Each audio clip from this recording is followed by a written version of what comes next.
Mhm.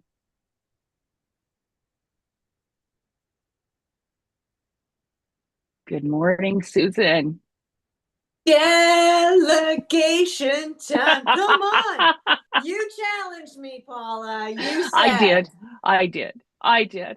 Good morning. Welcome to the Uncertainty Brief. My name is Paula Scaper. I'm your host, and this is my co-host.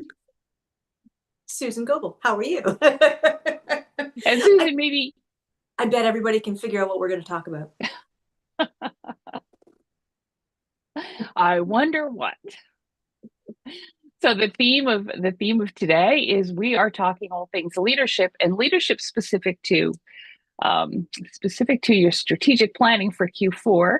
And we're going to talk today about one of Susan's and my favorite strategies for Q4 planning for leaders, and that is Delegation.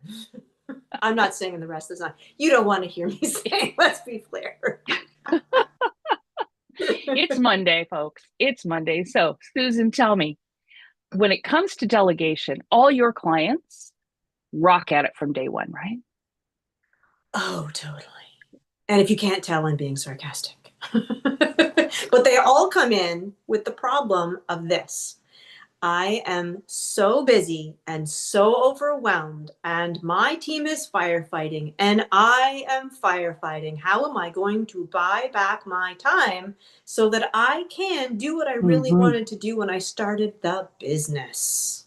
Mm-hmm. Question for you. How are you, or no, when you started your business, how were you at delegation? Terrible.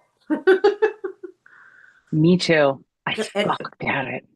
can I tell you I'm better, but I'm not perfect at it because I'm quicker and I know what I need to do and I do exactly what all my clients do and I say, but if it would just, I can just do this in 5 seconds. Mm-hmm. And but you know what? That's not scalable.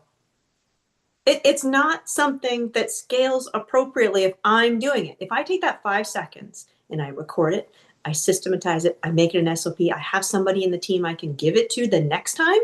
Now I have built a business, Uh-huh. not just a job. What about you, Come on, Paula? yeah. Same deal. It's hard. It is. I mean, let's be honest. As leaders, it doesn't matter whether you're CEO, heads of department, whatever it is, you have a team reporting to you. Delegating sometimes it's just hard. Yeah. It is. It is absolutely one of the most difficult things to do in your business is delegate, right? Especially when you're a small team. I think, to be fair, when you're part of a larger team, and by larger team, I mean you're moving into enterprise territory, right? You've got formal layers of structure and organizational hierarchy in the business. You come into those roles, even the leadership roles, and there's a certain amount of delegation that's being predefined for you, right?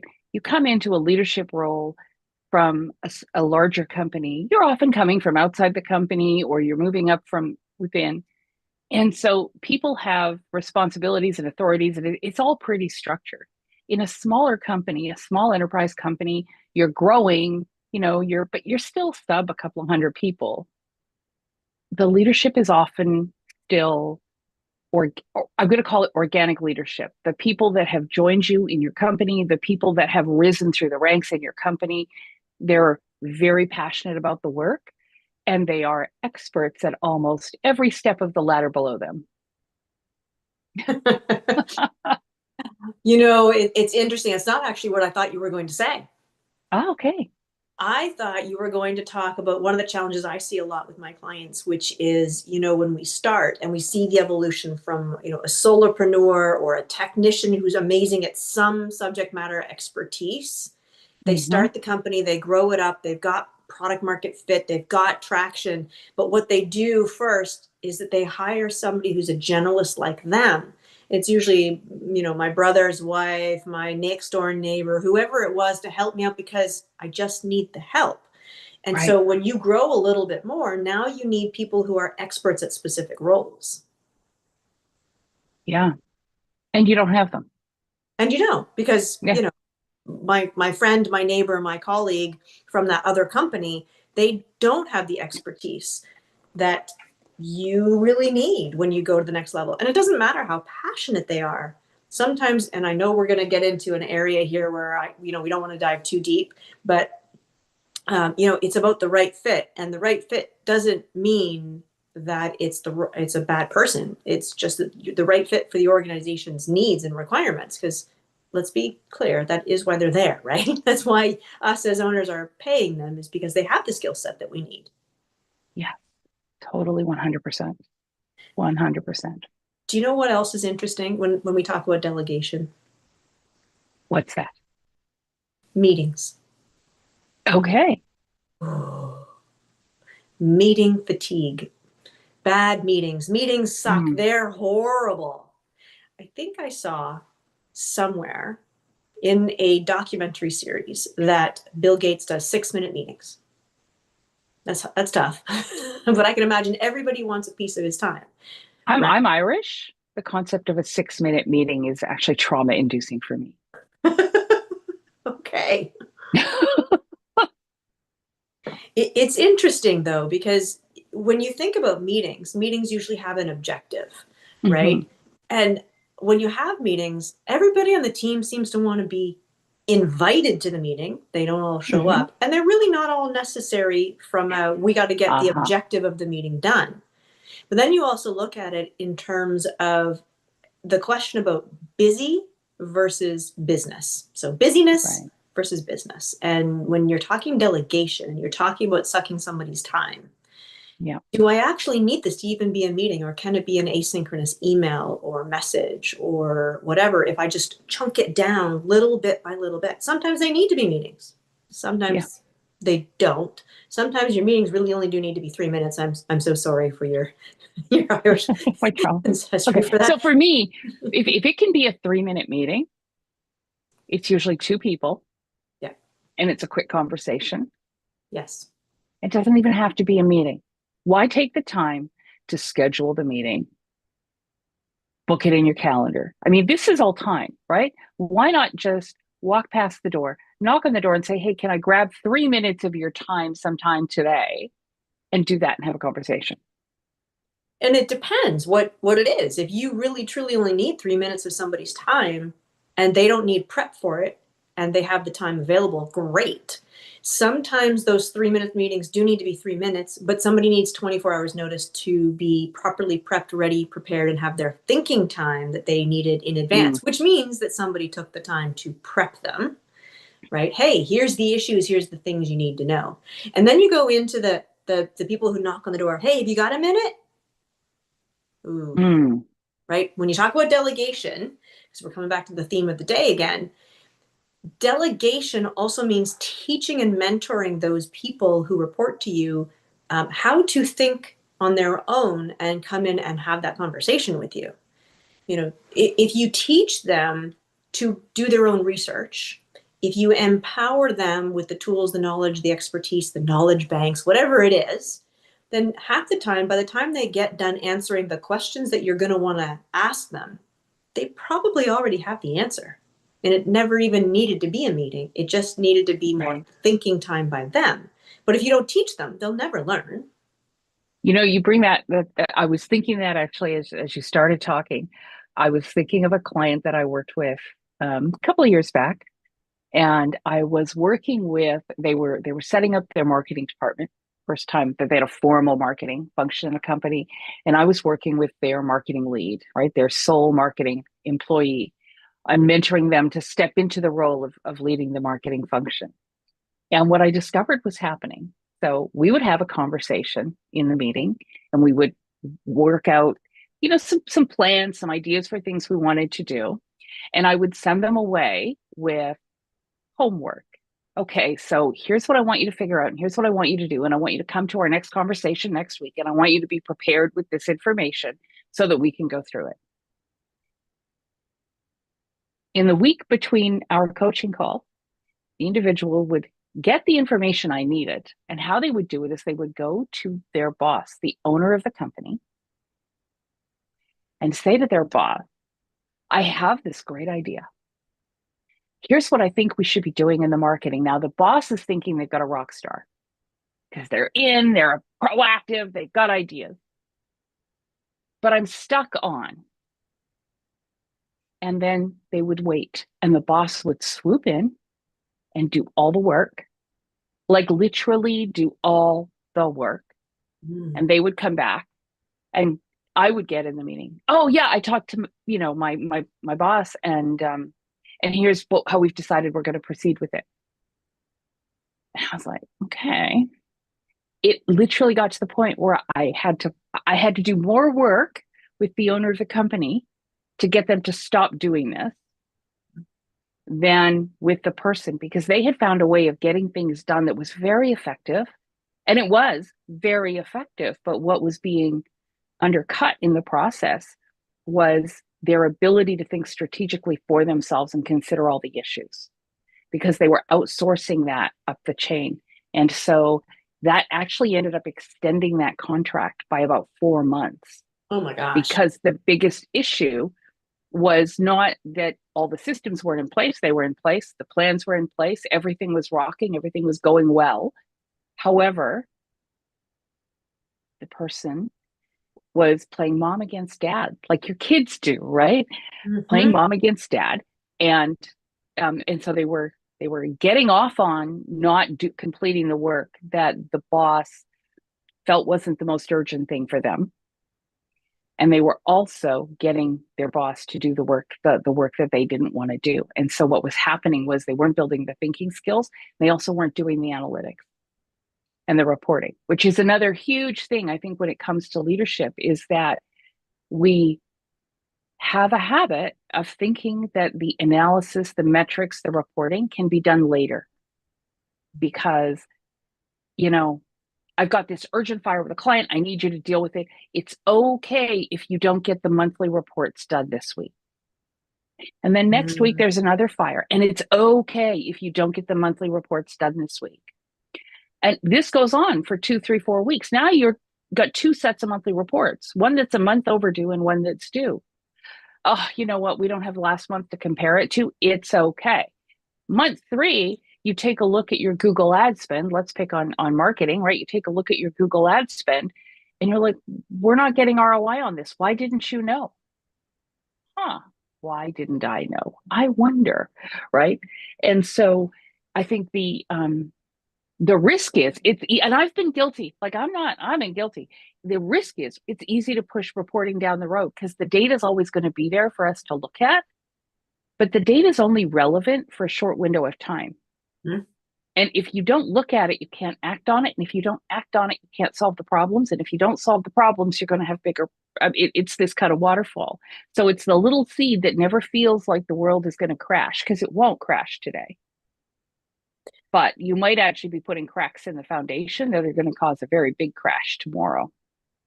And it truly is. I can attest to Yeah. exactly what you just said from an ops standpoint, even a finance standpoint. You can put a dashboard together, you can do all those things, but if it is responsible for somebody who gets the freedom to choose, do I populate the dashboard or not? Oftentimes you just can't see where you need to go. Can't make good quality decisions because the data just isn't there. So, I mean, good point. It happens in every department. Every department. Yeah. I think that was a great segue into what's going to be fun about tomorrow's live stream. Oh, yes. Now, what would that be, Susan? Whoa, we are going to have a conversation about everybody's recently favorite topic, AI and automation. Because if you can pull the data automatically, then it is Oh, yeah. always going to be there. Yay! Oh, yes. Dashboard's my favorite thing. Absolutely my favorite thing. But we will save that for tomorrow. So for Yes. today, let's assume they've already seen tomorrow's live stream and you've got your dashboards all built. And so as an owner, you're coming in on Monday morning, starting the fresh week. What's the first thing you need to make sure that you have your finger on the pulse of as you kickstart your week? I have two answers for this, and I look Mm-hmm. at them in sequence. Last week, everybody heard from me about the money honey. So the first thing I do is I go and I deal with the money honey because I need to make sure that I know and I have a pulse on the finances. Right. Is once that's underdone, it's taken and check your box, all is good, then I can go to my metrics. Because if you actually have the ability, you've got leading indicators and lagging indicators, and we can talk all day about this. And I know that's part of what we're going to discuss in our Q4 strategy planning sessions. It's really important to know, and marketing in particular has Yeah. great leading indicators, right? I mean, I talk about it with my clients in this respect. So if I need 2 clients this month and I know that I have a 20% close rate, I need to have at least 10 proposals go out, and I know there's 15 conversations to get to those 10 proposals, and it continues to go back up the chain, then your leading indicator becomes the marketing pieces where you go, okay, did we actually get what we needed to get in the sales pipeline so that we can get through, so that we can actually close those clients?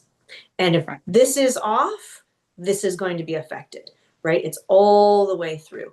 And so you really need to have those metrics and be looking at them in order to make good quality strategic decisions. And you know what everybody says to that, Paula? What? Yeah, I know that. Yes, and And when was the last time you looked at your metrics? yeah. Have you created a dashboard that you look at on a regular basis? No. And and then they're surprised by the end of the quarter, which gets here always faster and sooner than we think. Yeah. And they didn't meet their goals and their targets, and it didn't happen.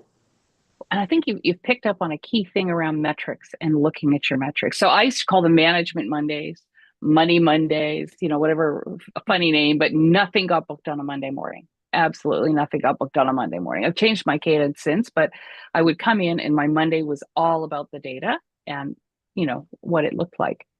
And the reason I like Mondays is because, so the song I don't like Mondays, which I will not sing because I sing worse than you do, doesn't work in my world. I love Mondays for looking at these things because on Monday, if you see something you don't like, you have Tuesday, Wednesday, Thursday, and Friday to do something about it.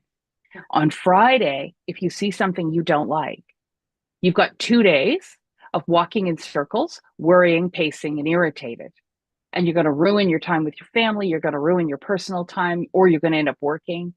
So I like Monday, give yourself as much runway as you can to act on it, because the truth is anything that happens between Friday and Monday ain't really work related for most of us. I love that.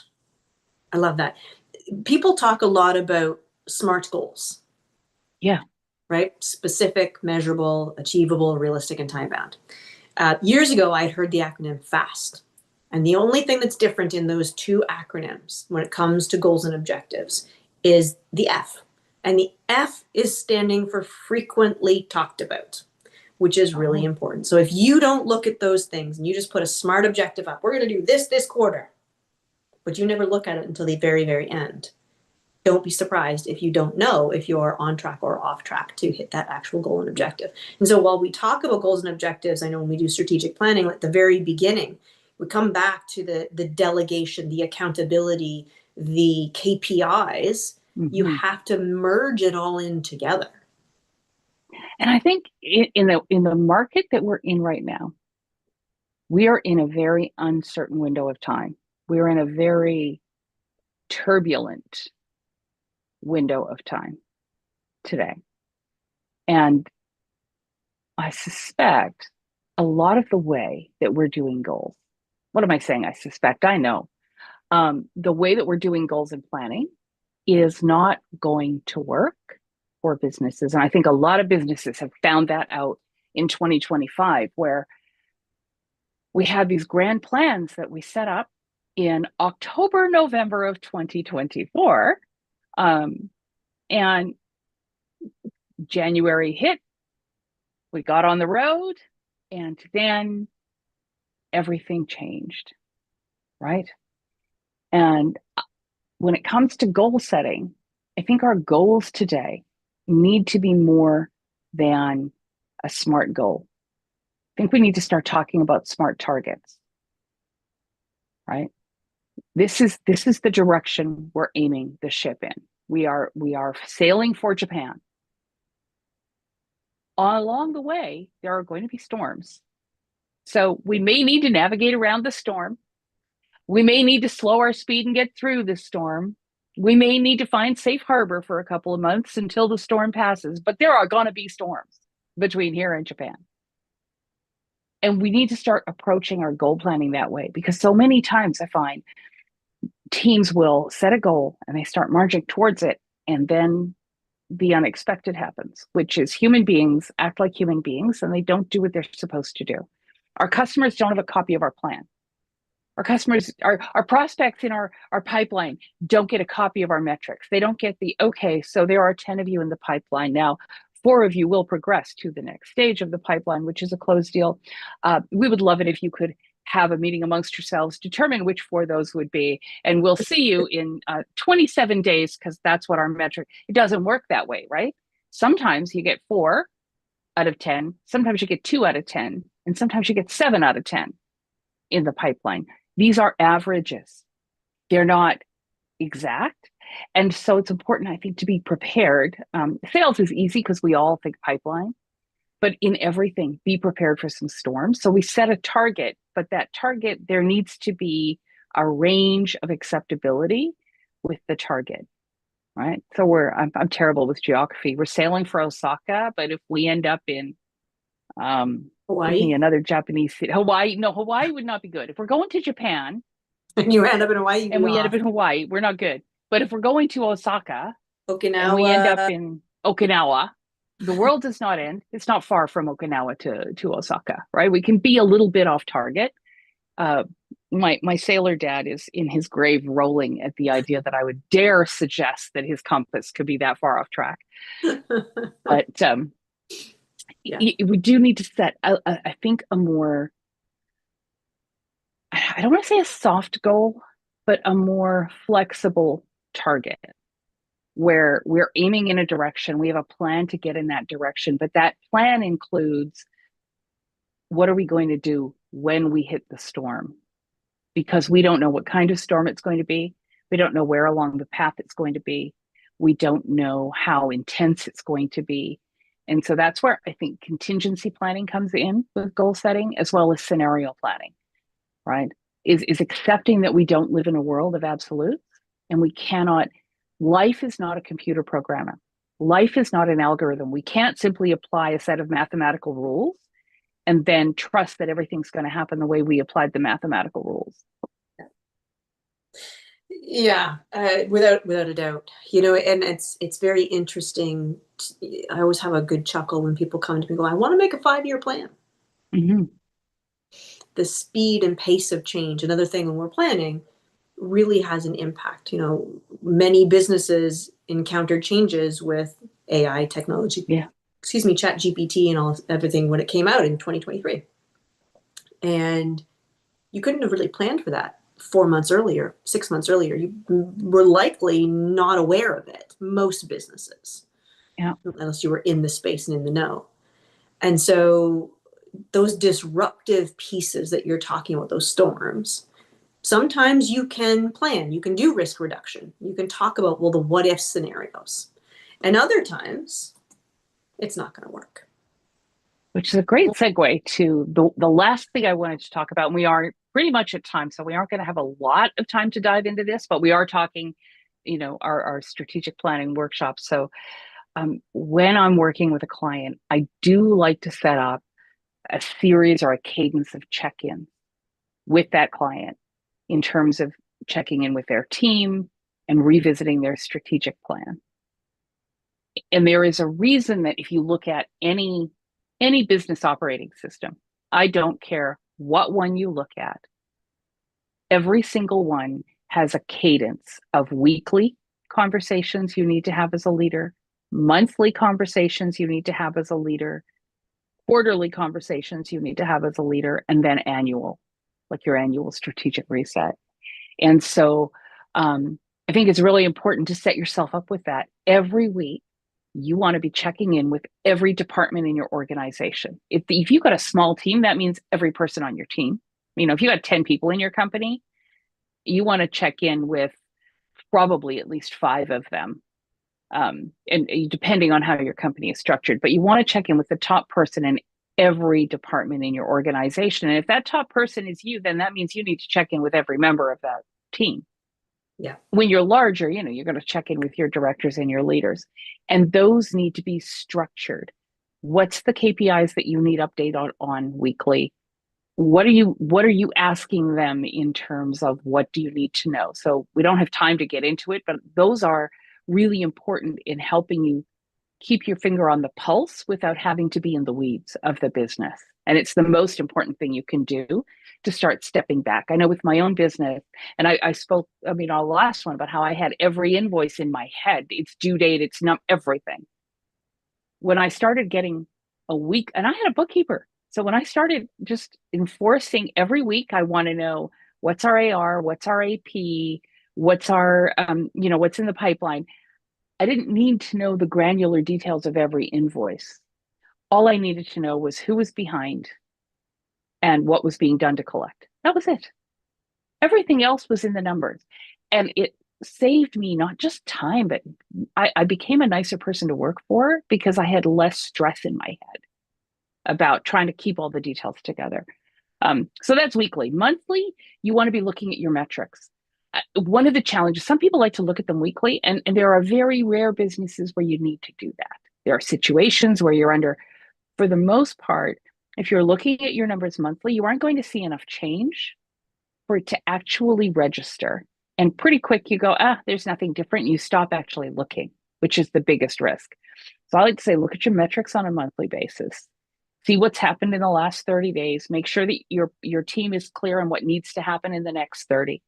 And so what you really care about is, did we do what we said we were going to do this month? If not, why not? And when is that going to happen? And what are we going to do? Like, are we still on track to do what we need to do this month? And, just staying on top of that, it'll take a while, but things start to actually happen when they're supposed to happen. Quarterly is where I diverge a little bit from the traditional, right? So a lot of operating systems are going to say, quarterly, we're going to go in and we're going to look at, are we on track to meet our targets? And if we're not on track to meet our targets, what are we going to do to fix that? The first question I like to ask is, does the target still make sense? Mm-hmm. Right? What's true? What's changed? What's true today that wasn't true when we set that target? What's true today that wasn't true when we met for our last quarterly meeting? What did we assume was true when we set this goal that isn't actually true today? And so in my book, I call this the foresight flywheel, and a process of just scanning the horizon. But it's important to stop and take a look. And if you think about companies that are really innovative, the thing that they do that's a little bit different than most of the rest of us is that they have this embedded in their culture. They're constantly scanning for signals in terms of what's going on. It may not be in, the same very structured way, but they're scanning. They see something change, they act on it. By the time the rest of the world catches up, they're in with a solution, right? And so in our quarterlies, especially in times like we're in, we need to be engaging this. And it doesn't have to be long. Becomes a part of your culture. You spend 10 minutes in the quarterly meeting and you say, okay, before we kick into kind of all the data, what's going on? What's changed? What's true? What's not? And let's have the rest of the conversation in the context of that. And so when you do that, I think you start to think about, well, this target doesn't make sense. For example, maybe you thought you were going to grow by 20% this year, and it's Q2 and you've grown by 17%. Something in your assumptions about the market is different. If you still target 20% growth, your whole team is going to take a holiday from about September on because you're going to hit the target. So you might want to move the goalpost, or maybe you just had a lot in the pipeline that was closer to close than you think, and you've actually got an empty pipeline and they're all, so there's importance around that. And before you go on to the annual and I'm not even going to talk about the annual because we're going to talk about that on another day. Oh, we are, and I know that we're coming up to time. The other thing that I like to look at, and maybe you do too, so I'm curious, cadence. right? I Hmm. find that it's situational in some respects. So you just had the Okay. example of your target was 20%, but you come in at the quarter, you've already made 17%. So clearly you're growing at a different pace than you originally were when you made the target. And sometimes that, as a hyper growth scenario, means that your cadence might need to change for your meetings. And Good so there's point. different pieces that come into play to pick the right cadence, for most people, right? Weekly, monthly, quarterly, annually. But what you do in those meetings and those cadence pieces might be different depending on the stage of growth or what's happening Totally. in the macroeconomic world. Absolutely. So I just wanted to Absolutely. see if you have an opinion on that. Yeah. Lots. Nothing that I can do in about 60 seconds, but I definitely agree. I mean, there are times where if you are hyper growth or your business is having let's call it a rough patch of seas, you might want to, I'm never a fan of looking at things more than weekly, because if you're looking at them more than weekly, you are obsessing and you're not acting. But there are times when you may want to, say, increase the number of times that you're meeting with your your ads planner, your Google Ads team. I'm going to pick on marketing again. So if you're meeting with your Google Ads team on a weekly or biweekly basis and things go crazy in the market, you might want to check in with them a little more often, right? You might want to move that biweekly up to a weekly meeting. At the same time, if you have a relatively fixed bookkeeping um, a cadence where your invoices all go out at the beginning of the month, everything's on a retainer, your payments all get paid in the middle of the month, you generally don't need to meet with your bookkeeper in between those. And so there's a bit of personal discretion that you want to bring in terms of how often you want to meet with people. If it's an external vendor and they're charging you $300 an hour for their time, you may not want to meet with them weekly. You might want to meet with them biweekly or even monthly, depending on how core to the operation of the business that work is. So your fractional COO, you might meet with them. How often would you want to meet with a client as a fractional COO? As a fractional COO, it's weekly Yeah, because we have the pulse. We want to have those conversations, the deeper strategic conversations. But if we're gotcha. doing advisory services, it's a different cadence because we're not Yeah, embedded in the organization. So there's different pieces depending on what you're doing. It's situational. So I know we're at time. we are. We have a very cool guest coming in tomorrow. I'm always very excited to talk AI automation because it feeds into my theme of operational efficiency. And I know you have done so much with AI and automation as well. Yes. Oh, I'm so excited tomorrow because what we're going to talk about is very cool, something that is very Canadian. I will say that for our listeners out there, and doesn't mean that our U.S. listeners can't take advantage of it. You absolutely can. But for our Canadian listeners, it's some homegrown AI expertise and a really cool environment that is developing, and just an amazing expert on the topic. So I'm pretty excited to bring. Can we say his name? Bring John on. Bring John. I think we Pretty can. excited about that conversation. The other thing that we have for you tomorrow is Susan and I are going to tell you a little bit more about something we've been cooking up from you. Some of you have been reaching out and asking about, what are the ways that you can get some support with your strategic planning without, having this massive initiative. And so we have something pretty cool to tell you about tomorrow as well that we have been cooking up. So with that, I hope to see you tomorrow and have a great